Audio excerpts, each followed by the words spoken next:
À Abelouvé dans la commune de Zio2, au Sud-Togo, un litige foncier tranché par des jugements et une décision de la Cour suprême continue toujours par être bafoué, ignoré et remis en cause par certaines personnes, qui par leurs actes et interventions, se hissent au-dessus des lois et juridictions compétentes du pays.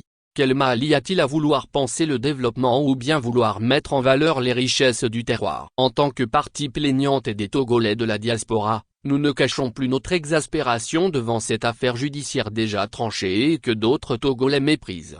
Nous dénonçons des appuis tapis dans l'ombre, dont nous taisons une fois de plus les noms, les références et les professions ici. Ces soutiens sur lesquels s'adossent des collectivités fauteurs de troubles continuent par tordre le cou au litige foncier à Abelouvé dans la commune de Zio2 et Gamesséva Zio3. Pire, ils se mêlent aux affaires des collectivités Akoto d'Abelouvé et Atidje-Toko de Gamesséva. Contentieux tranché et saboteur. Les Akoto ont gagné tous les procès en matière de litige foncier de la première instance jusqu'à la Cour suprême contre d'autres collectivités appelées Agbomlan dont une des dérivées est la collectivité Eyissan représentée et dirigée par Abalo Kodjovi. Malgré toutes ces décisions judiciaires de notre pays, les collectivités déboutées continuent par semer des troubles et des désordres sur le domaine avec l'appui de certains magistrats et hauts gradés de l'armée. Les fauteurs de troubles là où le bas blesse et que quand les fauteurs de troubles sont interpellés plus précisément le sieur Abalo Kodjovi et ses frères qui vont à l'encontre des décisions des tribunaux,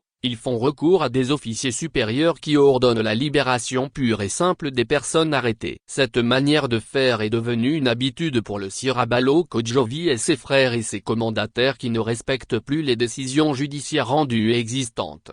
En plus des sommités du pays qui bafouent les décisions judiciaires, il y a aussi certaines autorités civiles dans le corps judiciaire, dont nous voudrons bien taire les noms, et sur qui prennent appui un certain feu Tani Yovo et son fils Tanik aussi pour semer des troubles et faire de double vente dans le domaine de la collectivité Atidje-Toko représentée par feu Akakpo Komlan, Bakpo Komlan et autres à Gamesséva.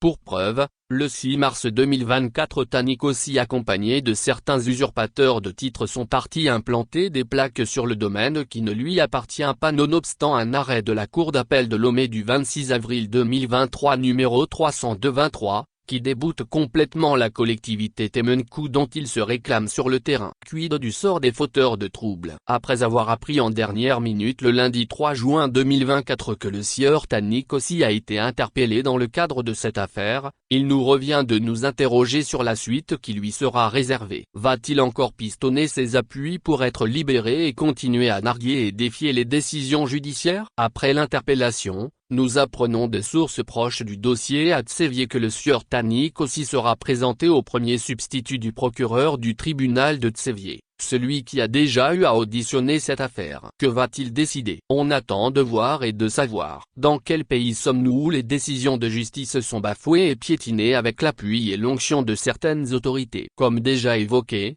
nous nous abstenons à citer ici les noms y compris ceux de certains officiers de sorte à permettre aux autorités à se saisir de l'affaire. Ayant foi en la justice, nous la prions de faire respecter son autorité et de veiller à l'application de ses décisions. Que la justice soit au-dessus de tous de sorte à éviter des cas d'école qui ne grandiront pas le Togo dans le concert des nations. Les violations de décisions et des interventions intempestives rapportées ici constituent des entraves qui ne permettent pas la résolution honnête, juste et crédible des litiges fonciers au Togo. Dans l'espoir que cette affaire connaisse un dénouement heureux pour une résolution permanente des litiges fonciers au Togo, il est primordial que la justice prime sur toute autre considération. Loin de nous l'idée de vouloir être un pédagogue mieux un maître pour autrui, il serait salutaire que soldats, autorités civiles et citoyens, nous puissions nous occuper en ce qui nous concerne de la mission qui nous incombe pour le bien-être et le devenir harmonieux du Togo que nous avons en partage.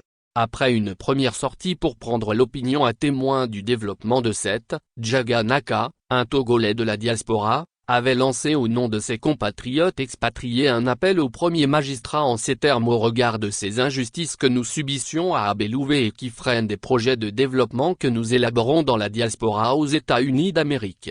Nous demandons que nos biens immobiliers honnêtement acquis et dont la justice a connaissance nous reviennent de droit et que nos frères militaires officiers, dont nous avons de l'estime, entendent raison.